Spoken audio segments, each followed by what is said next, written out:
Et tout le monde, on se retrouve pour une nouvelle vidéo. Donc, il s'agit de la présentation du deck Bête Heraldique. Donc, on va commencer du coup par le main deck. Donc, on a Amphisbane Bête Heraldique, donc x3. C'est celle qui permet de défausser un Bête Heraldique et de l'invoquer SP, donc c'est très très fort pour le deck. Donc, Léo Bête Heraldique, donc justement lui, quand il est envoyé au cimetière, il permet d'aller tutoriser une carte Bête Heraldique, donc c'est très fort, une carte ou un monstre, je crois que c'est un monstre Bête Heraldique, donc ça reste très puissant. Et durant la phase où elle est invoquée, vu qu'elle a 2000 pour 4 étoiles, elle est envoyée au cimetière. Mais bon, dans tous les cas, ça détruit la carte. Du coup, bah, ça permet du coup de faire son effet. Donc c'est très fort. Ensuite, on a Aber Bête Heraldique. Donc lui, il n'a pas d'effet spécial quand il est sur le terrain. Par contre, quand il est dans le cimetière et qu'il est en double dans le cimetière, il permet d'en bannir un pour en récupérer un autre. Possible un autre monstre. Enfin, oui, si on a un autre bête, si on a deux dans le cimetière, on peut en bannir un pour cibler n'importe quelle bête héraldique dans le cimetière et l'ajouter à la main. Donc c'est très très fort. Ça active le plus cimetière, donc c'est sympa. Ensuite, on a Unicorn Bête Heraldique qui permet de se bannir pour invoquer spécialement un Xyz psychique depuis le cimetière. Donc ça c'est très très fort, ça permet du coup, bah, si un monstre Xyz Bête Heraldique est détruit, ça permet tout simplement de le invoquer spécialement gratuitement comme ça, donc c'est très très fort. Ensuite on a le Bête Heraldique et Al, oui c'est ça. Donc du coup lui il permet de s'invoquer spécialement quand il y a deux monstres bêtes héraldiques sur le terrain, donc c'est très simple à avoir et du coup bah, c'est très simple à sortir, du coup ça permet de faire plus d'exis. Ensuite on a l'art héraldique avancé, donc ça c'est très très fort, ça permet juste de cibler deux monstres bêtes héraldiques du cimetière et directement de faire un exis en faisant ces deux-là, donc c'est très très fort, ça fait une exis gratuit. Ensuite, on a la résurrection héraldique qui permet juste simplement de sabler un monstre bête héraldique dans le cimetière et de l'invoquer spécialement. C'est une monster reborn pour les bêtes héraldiques. Ensuite, on a Ayes Rock Sunrise. Donc, lui, il permet d'invoquer spécialement un monstre bête depuis le cimetière. Et tous les monstres contrôlés par la serre par 200 points d'attaque pour chaque monstre bête sur le terrain, il me semble. Bête, plante et bête ailée, voilà. Et dans le cimetière aussi. Donc, c'est très très fort.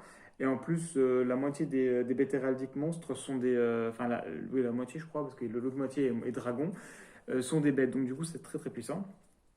Ensuite, on a Augmentation héraldique qui est très sympathique parce qu'elle permet de défausser un monstre bête héraldique pour aller chercher une magie piège et bête héraldique depuis le deck à la main, sachant que les magies pièges bah, qui sont citées là sont très très fortes. Ça permet simplement de remboquer SP. Par contre, le petit bémol, c'est qu'on peut invoquer que du psychique après. Donc, du coup, il faut invoquer que du Xyz psychique. Du coup, faut invoquer que les bêtes héraldiques. Ensuite, on a les forces de numéro et magie en plus qui vont servir à faire la rank up sur le numéro 69 et qui est très très puissante parce que du coup, bah, elle permet simplement d'annuler toutes les cartes face recto contrôlées par l'adversaire. Donc ça fait un Dark Color No More, mais du coup, il peut répondre, mais ça reste quand même très fort. Ensuite, je joue tactique de changement Xyz. Donc quand je fais pas des bêtes héraldiques, je fais des utopies. Ça permet tout simplement en fait à chaque fois qu'on invoque un utopie, de payer 500 points de vie et de piocher une carte. Sachant que ben, derrière on fait l'utopie double, etc. Enfin l'utopie pas double, mais l'utopie éclair parce que je joue pas le double. Ça permet du coup de piocher deux cartes minimum. Ensuite, on a Monster Reborn qui permet tout simplement de faire renaître un monde. Donc on a beaucoup de Reborn dans ce deck. Ensuite, on a Terraformation pour aller chercher le terrain que je vous ai présenté. Sacrifice inutile, donc lui il est très très puissant surtout avec Léo, donc simplement. Parce qu'en fait c'est gratuit en fait, on fait sacrifice inutile sur Léo, on tuto un monde bête héraldique, donc ça permet de tuto tout simplement. Donc c'est super fort. Ensuite on a à jamais destiné, donc vu que je joue l'utopie, autant jouer cette carte. Elle permet de cibler deux monstres dans le cimetière, les invoquer spécialement et directement de faire une utopie avec. Donc du coup ça permet de faire utopie et ça peut être sympa avec le combo avec tactique de changement Xyz ou même tout simplement pour faire des Xyz comme ça avec une carte piège. Ensuite, Jarre d'Avarice. Donc, vu que je joue beaucoup de Zopi, etc., et que du coup, il faut beaucoup les recycler, notamment pour activer la piège, etc., c'est sympa de récupérer toutes les cartes pour les remettre dans l'extra et de piocher une carte. Donc, ça peut être sympa, je x3, parce que du coup, ça permet de bien recycler le deck. Ensuite, on va passer à l'extra deck. Donc, en extra deck, du coup, je joue 3 numéros 69 et C69.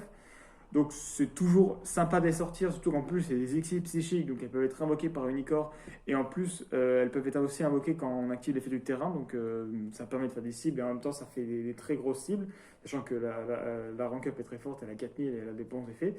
Donc c'est très très sympa, donc x2, parce que du coup je joue 2 rank up. Ensuite un numéro 8, elle est très sympa, elle est juste très spécifique parce qu'elle permet juste de vraiment faire du mal aux Xyz, mais hormis pour les Xyz, elle n'est pas très très puissante et elle a pas beaucoup d'attaque, donc je joue qu'en x1. Ensuite, 3 numéro 18, donc ça c'est un peu plus générique parce que du coup ça cible deux monstres qui ont le même nom, sachant qu'avec le numéro 8 et le numéro 69, il y a possibilité de changer, de changer de nom parce que du coup Il me semble que ça prend le nom aussi, voilà, le nom, l'attaque, etc. Donc ça permet du coup de détruire un monstre qui a le même nom, donc c'est très très fort. Et en plus, quand elle est détruite, il me semble, il y a un effet, c'est quand on va au cimetière, je peux envoyer deux monstres bétéraliques depuis le deck au cimetière. Donc c'est super puissant, sachant qu'en plus Léo s'active quand elle est envoyée au cimetière. Ça permet de simplement tuto et de faire plein d'effets, etc. Donc c'est super fort.